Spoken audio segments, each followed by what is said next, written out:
আসসালামু আলাইকুম।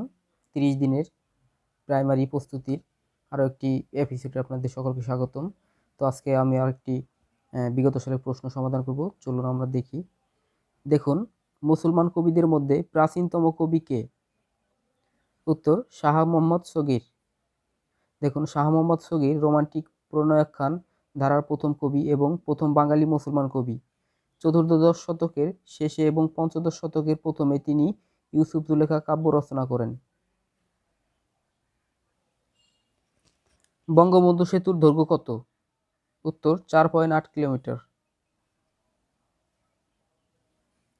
মঙ্গল কাব্য সমূহের বিষয়বস্তু মূলত ধর্ম বিষয়ক আখ্যান।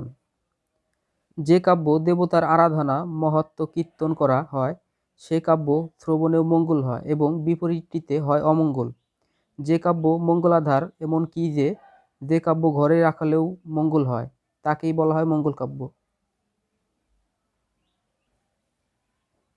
বাংলা সাহিত্যের প্রাচীনতম নিদর্শন কি? উত্তর চর্যাপদ। চর্যাপদ বাংলা ভাষার প্রথম কাব্য এবং কবিতা সংকলন। চর্যাপদের কবিতাগুলো গাওয়া হতো, তাই এগুলো একই সাথে গান ও কবিতা। এটি বাংলা সাহিত্যের প্রাচীন যুগের একমাত্র লিখিত নিদর্শন। সমাচার দর্পণ পত্রিকা কে প্রথম বের করেন? উত্তর উইলিয়াম কেরি।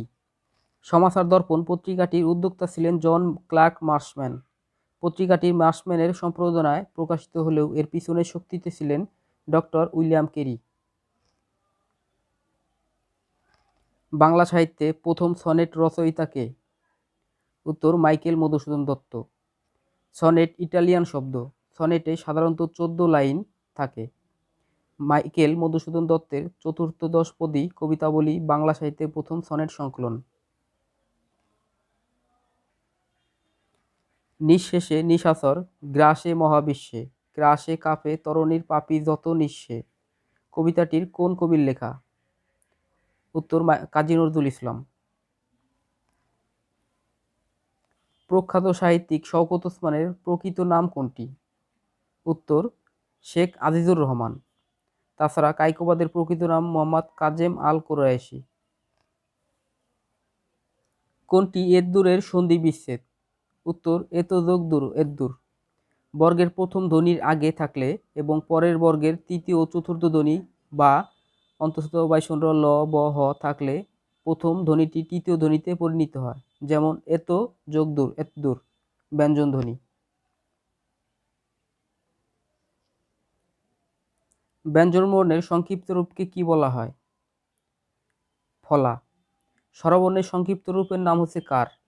স্বরধ্বনি যখন ব্যঞ্জনধ্বনির সাথে যুক্ত হয় তখন স্বরবর্ণটির বর্ণ সংক্ষিপ্ত আকারে ব্যঞ্জন বর্ণের সঙ্গে যুক্ত হয়ে ব্যবহৃত হয়। এই সংক্ষিপ্ত রূপই সংক্ষিপ্ত স্বর বা কার।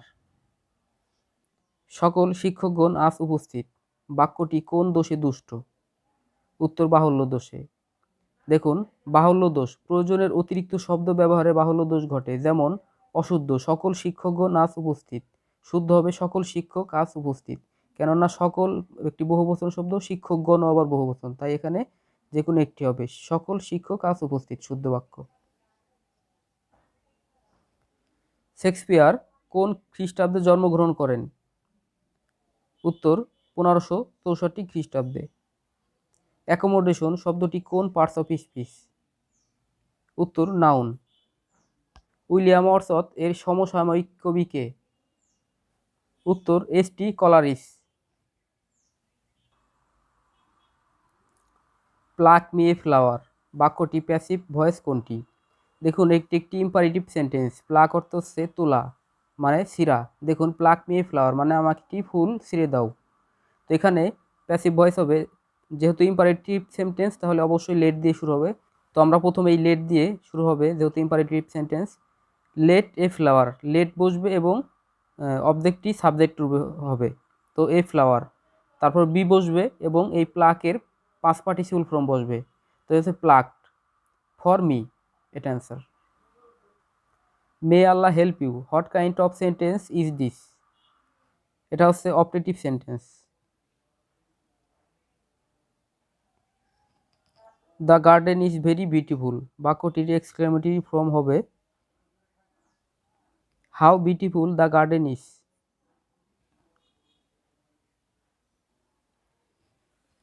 পিতা ও পুত্রের বর্তমান বয়স যথাক্রমে ৭৫ ও ১৫ বছর। ৫ বছর পূর্বে তাদের বয়সের অনুপাত কত ছিল? দেখুন এখানে বর্তমান বয়স, পিতার বয়স ৭৫, পুত্রের বয়স ১৫ বছর। তো আমরা যদি এখান থেকে 5 বছর আগের হিসাব করি তাহলে 5 বছর আগে পিতার হবে ৭০ বছর, পুত্রের হবে 10 বছর।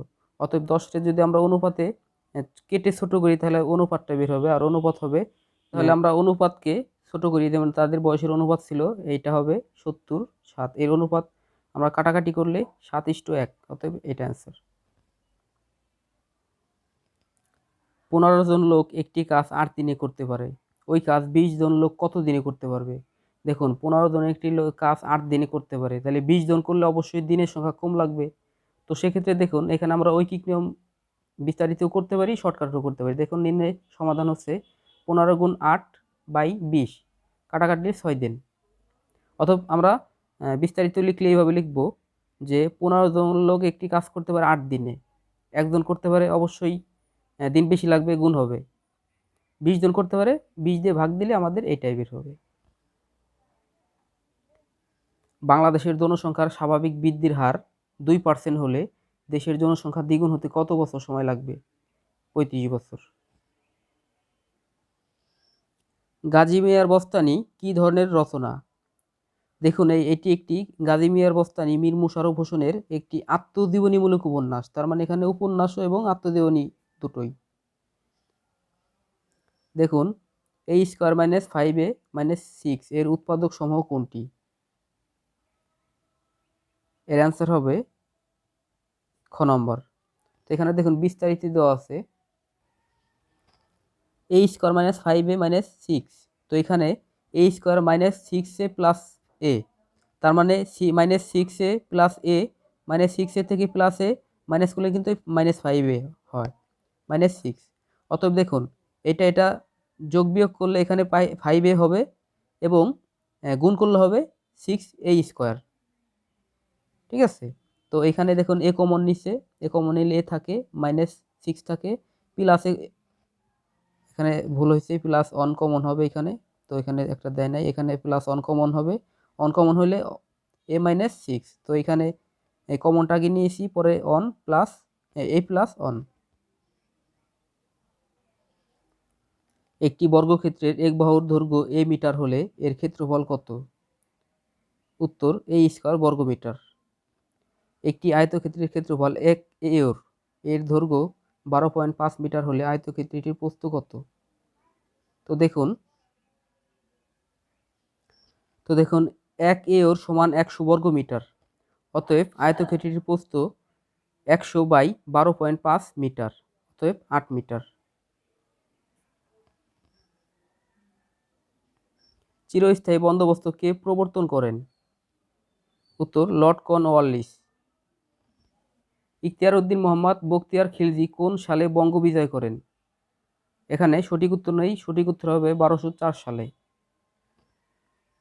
ঢাকায় সর্বপ্রথম কোন সালে বাংলার রাজধানী স্থাপিত হয়? 1610 খ্রিস্টাব্দে। নির্বাচন কমিশনের স্থায়িত্বকাল 5 বছর। বাংলাদেশের জাতীয় খেলা কি? উত্তর কাবাডি, মানে হাডুডু। বিশ্বব্যাপী বিপর্যয় সৃষ্টিকারী CIH ভাইরাস কত তারিখে কম্পিউটার আক্রমণ করে? উত্তর 26 এপ্রিল 1999 সালে। কোন বিজ্ঞানী রোগ জীবাণু তত্ত্ব উদ্ভাবন করেন? উত্তর লুই পাস্তুর। গ্রিনিচে যখন রবিবার সকাল 6টা তখন 180 ডিগ্রি পূর্ব ও পশ্চিম দ্রাঘিমার সময় যথাক্রমে রবিবার সন্ধ্যা 6টা ও শনিবার সন্ধ্যা 6টা। ফ্রান্স বাংলাদেশকে স্বীকৃতি দেয় কবে? উত্তর 14 ফেব্রুয়ারি 1972 সালে। কোন রাষ্ট্রগুলো দ্বীপের সমষ্টি? জাপান ও ফিলিপাইন। দেখুন ইংরেজিতে অনুবাদ করুন। লোকটি হাসতে হাসতে আমার কাছে আসলো। The man came to me লাফিং। খ নম্বর, সেদিন আকাশে চাঁদ ছিল না। There was no moon in the sky. On that night. গ নম্বর, সে প্রতিজ্ঞা করল যে সে আর কখনো বিলম্বে কলেজে আসবে না। He promise that he would never come to college in late. ইচ্ছা হয় আকাশে উড়ি, এর ইংলিশ হবে I wish I would fly in the sky. ও নম্বর, তুমি না আসা পর্যন্ত আমরা তোমার জন্য অপেক্ষা করতে থাকব। We shall be waiting for you until you come. চ, ক্লাসের অন্যান্য ছেলের চেয়ে সে ভালো। He is better than any other boy in the class. ছ নম্বর, সে বাড়ি যেতে না যেতে বৃষ্টি নামলো। এর ইংলিশ হবে no sooner had he reached home then it rain. চেয়ারটির পাগুলো ভাঙা। The legs of the chair are broken. বাংলায় অনুবাদ করুন। Do not wait any longer rather you go. আর অপেক্ষা করো না, বরং তুমি যাও। দেখুন B number, he started walking slowly lest he should fall down, মানে পড়ে যাওয়ার ভয়ে তিনি আস্তে হাঁটতে লাগলেন। সি নাম্বার দেখুন, do not put off till tomorrow what can be done today, মানে আজ যা করা যায় আগামীকালের জন্য তা ফেলে রেখো না। D number, no can acquire knowledge or earn wealth unless he tires himself for it, মানে বিদ্যায় হোক আর ধনী হোক স্বয়ং চেষ্টা না করলে কেউই তা লাভ করতে পারে না। E number, we have to cultivate lands in the scientific method in order to solve our food problem, আমাদের খাদ্য সমস্যা সমাধানের জন্য বৈজ্ঞানিক পদ্ধতিতে চাষাবাদ করতে হবে। তো এখানে এফ নাম্বার দেখুন, reading by fits and starts will not do, এর বাংলা হবে এরকম ভাষা ভাষা পড়ায় কাজ হবে না। G number, in compliance with his request I sent him the book, তার অনুরোধ রক্ষা করে আমি তাকে বইখানা পাঠিয়েছিলাম। সো বন্ধুরা, এই ছিল আজকের আলোচনা। তো আশা করি ভিডিওটি ভালো লাগছে, ভালো লাগলে অবশ্যই চ্যানেলটি সাবস্ক্রাইব করবেন, বেল বাটনটি প্রেস করে দেবেন। সকলে ভালো থাকবেন, সুস্থ থাকবেন, দেখা হবে অন্য কোনো একটি ভিডিওতে। আল্লাহ হাফেজ।